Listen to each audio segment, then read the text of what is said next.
दोस्तों आज हम इस वीडियो में गौतम बुद्ध के बारे में पढ़ेंगे और एक प्रश्न का उत्तर देखेंगे दोस्तों, जो कि काफ़ी ज़्यादा महत्वपूर्ण है। ठीक है दोस्तों तो यहाँ ध्यान से समझिए कि हमारा प्रश्न क्या है। प्रश्न है कि गौतम बुद्ध के जीवन एवं उपदेशों का वर्णन करें। ठीक है दोस्तों, या फिर देखिए दोस्तों, इसी प्रश्न को ऐसे पूछ सकता है, अथवा गौतम बुद्ध के जीवन एवं शिक्षाओं का वर्णन करें। तो यह दोनों प्रश्न दोस्तों एक ही है। ठीक है, दोनों में से कोई भी प्रश्न रहेगा, आपको एक ही उत्तर लिखना है। दोस्तों सबसे पहले आपको गौतम बुद्ध के जीवन परिचय लिखना है। ठीक है, यहाँ पे ध्यान से समझिए, मैं उत्तर में लिखा हूँ जीवन परिचय। क्या लिखा हूँ ध्यान से देखिए, आपको भी एकदम ऐसे ही लिखना है कि गौतम बुद्ध बौद्ध धर्म के संस्थापक थे, जो कि संसार के प्रमुख धर्मों में से एक है। गौतम बुद्ध भारतीय उपमहाद्वीप के सबसे प्रसिद्ध और प्रभावशाली दार्शनिकों में से एक थे। गौतम बुद्ध का जन्म 563 ईसा पूर्व में हुआ था। उनका बचपन का नाम सिद्धार्थ था। उनका जन्म कपिलवस्तु के शासक सुद्धोधन के यहाँ हुआ था। कपिलवस्तु दोस्तों यहाँ पे ध्यान से समझिए कि यह जो कपिलवस्तु है यह नेपाल में है। ठीक है, तो कपिलवस्तु के एक शासक था सुद्धोधन, जो कि बुद्ध भगवान के पिता का नाम है, उनके यहाँ हुआ था। ठीक है, और उनकी माता का नाम महामाया था, जो कि गौतम के जन्म के 7 दिन बाद ही मर गई थी। ठीक है दोस्तों, आपको याद रखना है कि जो गौतम बुद्ध की माँ थी उनका नाम क्या था, महामाया था, और गौतम बुद्ध के जन्म के 7वें दिन ही उनकी माँ जो महामाया थी वह मर गई थी। ठीक है, अब आगे देखिए, आपको पॉइंट में उत्तर लिखना है। यहाँ से ध्यान से समझिएगा, बहुत इंपॉर्टेंट है कि गौतम बुद्ध के माता की मृत्यु के बाद गौतम बुद्ध का पालन पोषण उनकी मौसी प्रजापति गौतमी ने की थी। 16 वर्ष की अल्प आयु में ही बुद्ध का विवाह राजकुमारी यशोधरा से कर दिया गया था। फिर कुछ समय बाद गौतम बुद्ध का एक पुत्र हुआ, जिसका नाम राहुल रखा गया। ठीक है दोस्तों, अब आगे देखिए, दूसरा पॉइंट आपको लिखना है कि मानव जीवन के 4 दृश्यों ने राजकुमार गौतम बुद्ध के जीवन पर गहरा असर डाला। ये दृश्य थे: एक वृद्ध, वृद्ध का मतलब बूढ़ा व्यक्ति; एक रोगी, रोगी का मतलब बीमार जो होता है व्यक्ति उसको बोलते हैं; एक मृतक, मृतक का मतलब मरा हुआ व्यक्ति; एक सन्यासी को देखना। इसको आप फिर से समझिए, बोल रहा है देखिए, मानव जीवन के 4 दृश्यों ने राजकुमार गौतम बुद्ध के जीवन पर गहरा असर डाला। ये दृश्य थे: एक वृद्ध, एक रोगी और एक मृतक; एक सन्यासी को देखना। उन्होंने जब एक सन्यासी को देखा, उससे मानो बुढ़ापे, बीमारी और मृत्यु से कोई परेशानी नहीं थी, और सन्यासी ने शांति प्राप्त कर लिया हो, ऐसा उनको प्रतीत हो रहा था जब वो 4 दृश्यों में से एक दृश्य सन्यासी को देखते हैं। ठीक है, अब अगला पॉइंट लिखना है दोस्तों कि गौतम बुद्ध ने जीवन के रहस्यों को जानने के लिए 29 वर्ष की अवस्था में ही गृह त्याग कर दिया। गृह त्याग मतलब घर छोड़ दिया दोस्तों। ठीक है, अपने ज्ञान की खोज में निकल गए। उनके इस घर छोड़ने की घटना को महाभिनिष्क्रमण कहते हैं। आपको याद रखना है कि दोस्तों कि जो गौतम बुद्ध थे वो 29 वर्ष की अवस्था में ही अपना गृह त्याग कर दिए थे, और जो गृह त्याग करने की जो घटना है घर छोड़ने की, उसे हम लोग महाभिनिष्क्रमण कहते हैं। ठीक है, क्योंकि वह ज्ञान की खोज में निकल चुके थे घर से। देखिए दोस्तों, अब अगला पॉइंट क्या है कि गौतम बुद्ध के 6 वर्ष की कठोर तपस्या के बाद बिहार के बोधगया नामक स्थान पर एक पीपल वृक्ष के नीचे ज्ञान प्राप्त हुआ। ज्ञान प्राप्ति के बाद सिद्धार्थ को बुद्ध कहा जाने लगा। ठीक है, यहाँ पे याद रखना आपको, बिहार में बोधगया नामक जगह है, वहाँ पे एक स्थान में पीपल का वृक्ष है दोस्तों, उसी के नीचे गौतम बुद्ध भगवान को ज्ञान प्राप्त हुआ था। ठीक है, अब देखिए अगला पॉइंट क्या लिखना है दोस्तों, आपको लिखना है कि बुद्ध ने अपना पहला उपदेश उत्तर प्रदेश के वाराणसी के पास स्थित सारनाथ में दिया था। ठीक है, याद रखना, पहला उपदेश कहाँ दिया था, सारनाथ में, यानी जो ज्ञान थे, शिक्षा था बुद्ध भगवान का, वो सबसे पहला बार सारनाथ में दिए थे, जो कि उत्तर प्रदेश के वाराणसी जिले में है। ठीक है, और इस घटना को धर्मचक्र परिवर्तन के नाम से जाना जाता है।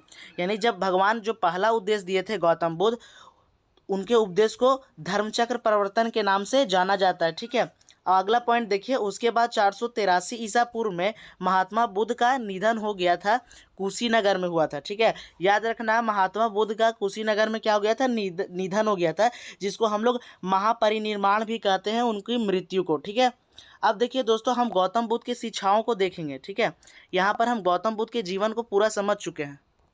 अब यहाँ से हम गौतम बुद्ध की शिक्षाओं को देखेंगे दोस्तों, ठीक है। तो यहाँ पे देखिए गौतम बुद्ध के उपदेश या फिर शिक्षा क्या थे। तो बुद्ध के उपदेश सरल, व्यवहारिक और जनभाषा में थे, इसलिए वे शीघ्र ही लोकप्रिय हो गए, यानी हो गया थे, ठीक है। गौतम बुद्ध की शिक्षाएं दुख को समाप्त करने और शांतिपूर्ण जीवन जीने का मार्ग दिखाती है, जिनमें 4 आर्य सत्य, अष्टांगिक मार्ग और पंचशील जैसे सिद्धांत शामिल है, जो अहिंसा, सत्य और कर्म पर आधारित है।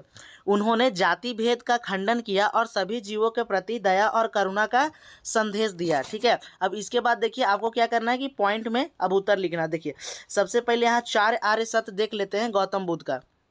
बुद्ध के 4 आर्य सत्य का उपदेश दिया, यानी बुद्ध ने ना 4 आर्य सत्यों का उपदेश दिया। वो कौन कौन थे देखिए यहाँ पे 4 आर्य सत्य है। पहला दुख। दुख में क्या बोले महात्मा बुद्ध के अनुसार दुख सभी को होता है, दुख का कारण जन्म है, ठीक है। यानी बुद्ध कहते हैं कि दुख सभी को होता है, यानी सभी के पास दुख होता है, इसका कारण क्या है, जन्म है, जन्म, ठीक है। अब दूसरा क्या है, यहाँ पे ध्यान से समझिए। अब दूसरा क्या है दोस्तों, 4 आर्य सत्यों में दूसरा है दुख का कारण, ठीक है। कह रहा है कि बुद्ध ने दुख का कारण इच्छा को बताया है। इच्छा लालसा के साथ मिलकर मनुष्य को पुनः पुनः जन्म मरण के चक्कर में डाल देती है। मनुष्य वासना तथा अपने अस्तित्व को बनाए रखने के लिए छटपटाने लगता है। दुख का समुदाय कारण यही है, यानी दुख का जो कारण है ना वो क्या है, इच्छा है, लालसा है, ठीक है। यही मुख्य कारण है, ठीक है। अब देखिए तीसरा जो क्या है आर्य सत्यों में, तीसरा है दुख का दूर, यानी दुख को दूर कैसे कर सकते हैं। देखिए इच्छा के त्याग से मनुष्य इनसे मुक्ति पा सकता है। जब दुखों का अंत हो जाता है तो परम आनंद की प्राप्ति होती है। यानी गौतम बुद्ध के 4 आर्य सत्यों में से तीसरा क्या है कि दुख को दूर करना कैसे कर सकते हैं, ठीक है। कहते हैं कि इच्छा के त्याग से मनुष्य इनसे मुक्ति पा सकता है, और जब दुख का अंत हो जाता है किसी भी मनुष्य के जीवन में तो उनको परम शांति का, यानी परम शांति प्राप्ति होती है, ठीक है। परमानंद का मतलब होता है बहुत ज़्यादा आनंद, ठीक है।